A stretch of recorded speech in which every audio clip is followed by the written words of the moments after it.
guys कस्तो beautiful ठिक छ हाल अरे ठिक छ भाइ सरररररर हेरौँ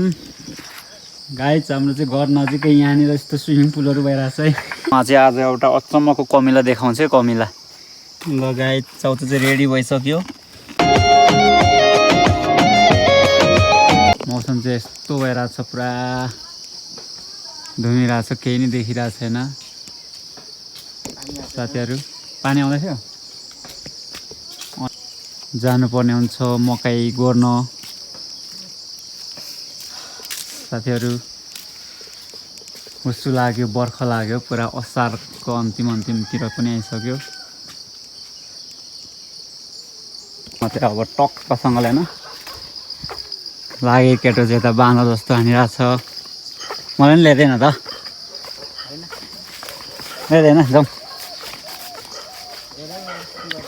केटोले त ल्याइसक्यो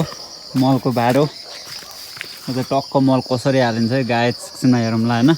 रहेदैन केटा टक्कसँगले होइन आम्मा हेरौँ न त हुस्सु कुहिरो कस्तो लाग्यो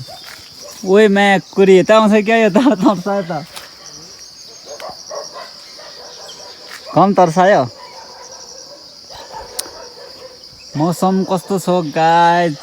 पुरा रमाइलो होइन आम्मा घाम पानी देखिँदैन हुस्सु कुहिरो के हो आम्मा यस्तो कडा छ होइन यस्तै हो साथीहरू गाउँघरको काम होइन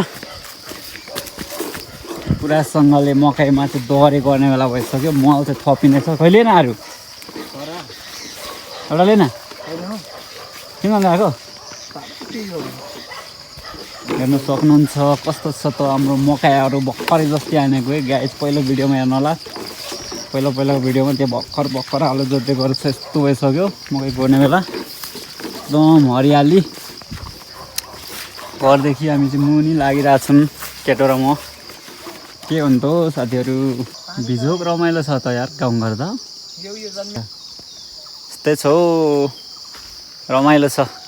बवाल रमाइलो केटोले चाहिँ मारी मल लोड गर्दैछ धारामा त्यसलाई चाहिँ अब हाल्नुपर्ने हुन्छ हामीले यसलाई चाहिँ टक्क यसरी टिप्ने साथीहरू अनि यसरी हाल्नुपर्ने हुन्छ यसरी प्रत्येक मकैको बोटमा त्यति चाहिँ हाल्नुपर्ने हुन्छ यसरी चाहिँ हाल्नुपर्ने हुन्छ है साथीहरू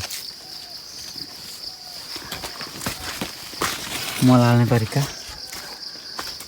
गाई चाउचाउ चाहिँ रेडी भइसक्यो पानी सानी टक्क हालेर होइन यसलाई चाहिँ लगाउनु पर्ने हुन्छ यो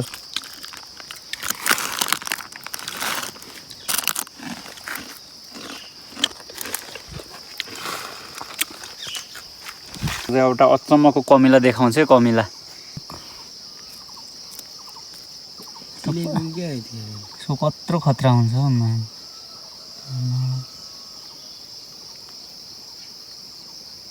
यस्तो खतरा निस्किन्छ क्या यसकोमा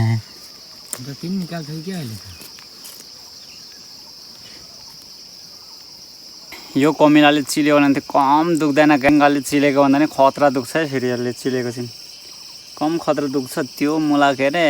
उसको बिकै बिस परभित्र छिराइदिन्छ क्या अनि खतरा बिस छोड्ने कमिला हो यो चाहिँ कम्ती खतरा बिस छोड्दैन यसले पिरो लागेर बबाल रमाइलो देखिरहेको छ गाउँहरू हरियाली वन नेपालको धन भने जस्तै होइन यहाँ तल सबै सकाएर आएको र यहाँ आउँदैछ हिरो भनेर म त्यहाँ बाख्रा घाँस बोकेर आउँदैछु सानो बाख्राहरूको सु लागिरहेको छ अहिले त कडक छ है आम्मा कुहिरो लागेर खान्छ भने के छ माथि जाउँ न त भ्रमण माथि रोडमा निस्किँदै जाउँ न त चाहिँ मेरो कान्छो भाइ के काम गरेछ अघि हो यहाँ त लास्ट चिप्लो छ त केटा यहाँ त म त व्यवस्था हुन्छु जस्तो छु त केटा छोडे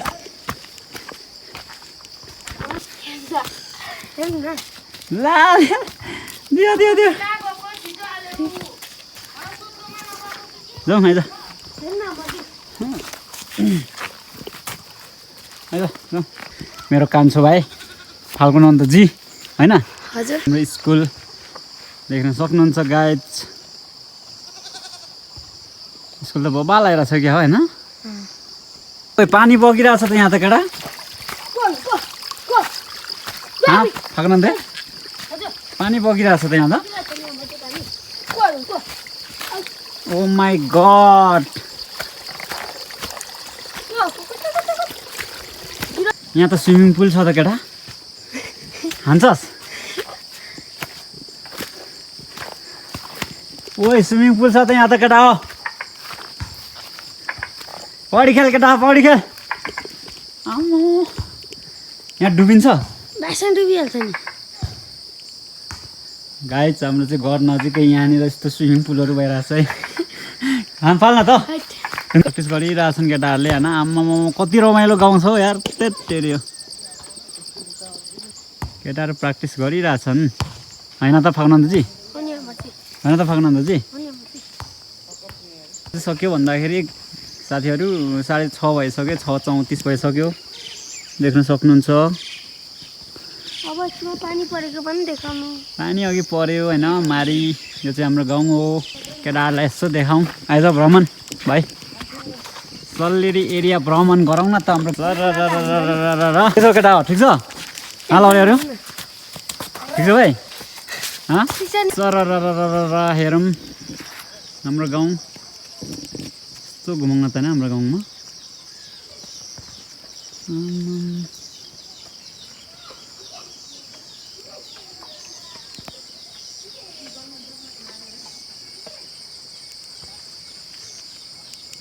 यो गाउँ